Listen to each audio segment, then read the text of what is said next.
I've been lucky enough to do Otello, and so I was quite taken with the work of Verdi and found, especially in Rigoletto, a very germane and profound story. A lot of it has to do with the conditions of abuse of power and the conditions of class. I placed it in Weimar Germany, which is kind of that in-between place between World War I and World War II, where the conditions for a kind of nascent fascism were all in place. That's not meant to be a direct relationship to now, but it does feel like when you're in a situation where you're teetering on whether a democracy or whether a just kind of leadership is in power versus one which is corrupt, lessons which help you understand that are very valuable. Started with George Gross paintings, and those paintings have a kind of dynamic to them. They're very decadent in a way, kind of world which is like loose and yet kind of violent at the same time. What's nice about Weimar Germany as well is that the old order of aristocracy was still in place in Europe in the Weimar Republic. So you had dukes and power structures that were still in place like that. And so it kind of went easily from one to the other. It is both contemporary and military in its way.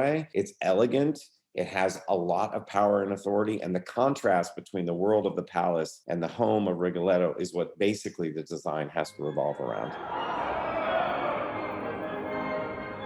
So we built a thing which does revolve and in which you can see people coming and going in and out of this very elegant party in this very rich circumstances. The costumes have a very military quality among the men, and elegance and tucks and tails and things like that, and a sleek 30s, 20s look among the women. So it's not big, giant dresses that you would find in the 19th or the 18th century. It's very lean and very sleek, very elegant and rich. What tends to happen with somebody like Verdi, which I began to understand in Otello, but I really appreciated in Rigoletto, is that he provides characters, specifically in this case, it was Rigoletto, with such a great tragic dimension behind this kind of facade. It has so many layers to it. That, mixed with his deep care and love of his daughter, creates the perfect circumstances for tragedy, and therefore even better reasons to sing. When you can make great drama which reaches the largest scale of passions and the highest things and the deepest,